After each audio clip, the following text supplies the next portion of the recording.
A security engineer is responsible for protecting an organization's computer systems and networks from cyber threats. They design, implement, and maintain security solutions to safeguard the organization's data and infrastructure. Tasks may include vulnerability assessments, threat modeling, firewall configuration, and incident response. Their role is critical in defending against unauthorized access, data breaches, and cyber attacks. Are you prepared to delve into the most likely questions you'll encounter in the next interview?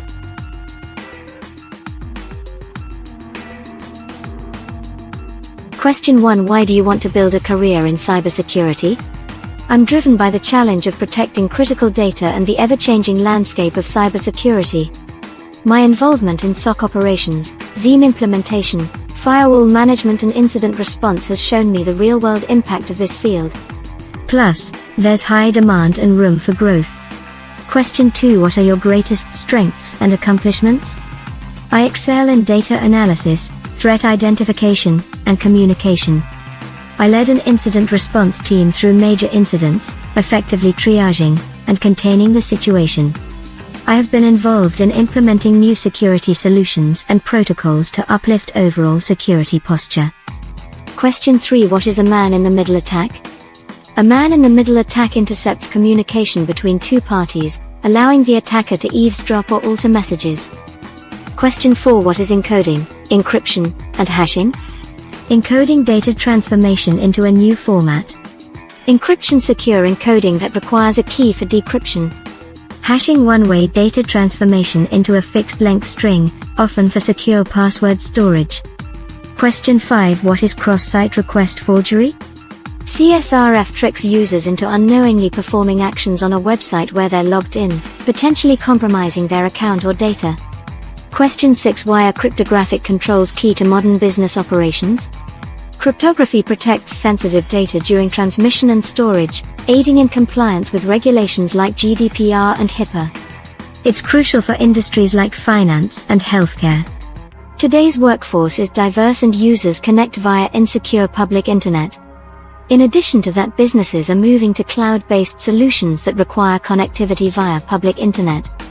Question 7. What is the difference between symmetric and asymmetric encryption? Which is used in generic internet browsing? Symmetric same key for encryption and decryption. Asymmetric public key for encryption, private key for decryption. Web browsers generally use asymmetric encryption for secure data transmission. Once the communication is established, it will use symmetric key encryption for faster data transmission. Question 8. What is the difference between a vulnerability assessment and a penetration test? Vulnerability assessment identifies system weaknesses using automated tools. Penetration test exploits identified vulnerabilities to test security controls. Question 8. What is the difference between IDS and IPS? Which will you implement first? IDS intrusion detection system monitors network traffic and alerts on suspicious activity. IPS detects and prevents attacks by blocking traffic. IDS is usually implemented first for detection, followed by IPS for active prevention.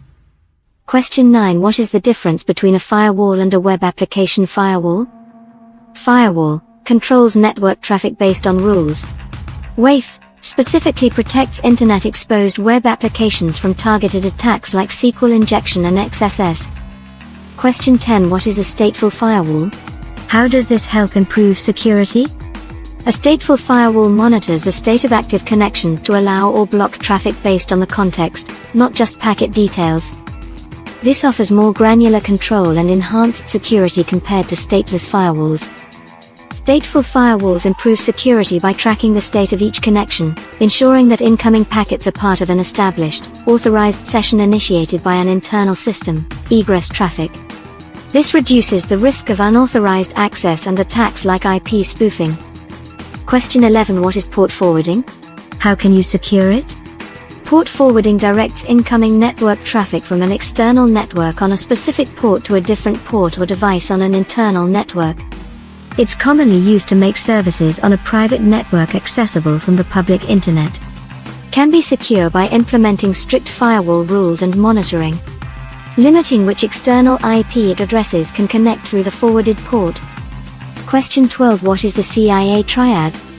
CIA stands for confidentiality, integrity, and availability.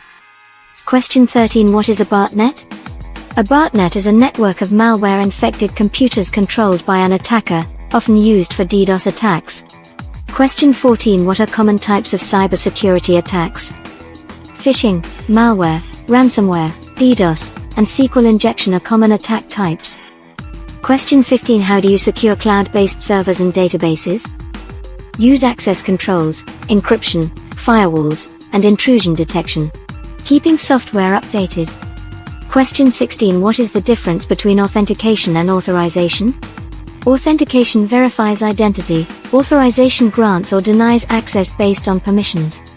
Question 17. What is a zero-day vulnerability?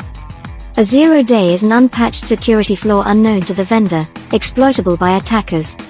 Question 18. What is a security incident response plan? It's a documented plan outlining steps for identifying and handling security incidents. Question 19. What is the difference between risk, threat, and vulnerability? Risk is the likelihood of a threat exploiting a vulnerability. Threat is potential danger, vulnerability is system weakness. Question 20. What is a WASP, and why is it important? A WASP is a non-profit organization focused on improving software security. It's important because it provides guidelines, tools, and best practices for building secure applications. Question 21. Can you explain the OWASP Top 10? The OWASP Top 10 is a list of the most critical web application security risks, such as SQL injection, XSS, and CSRF, aimed at raising awareness and providing guidance for mitigation. Question 22. What is SQL injection, and how can it be prevented? SQL injection is an attack that manipulates SQL queries. It can be prevented by using parameterized queries, input validation, and ORM frameworks. Question 23. What is cross-site scripting, XSS? XSS is an attack where malicious scripts are injected into trusted websites.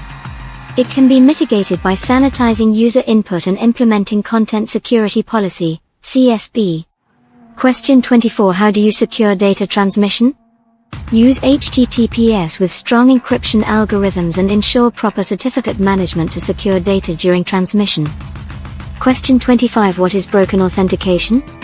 Broken authentication occurs when security checks and authentication mechanisms are not implemented correctly, allowing unauthorized access.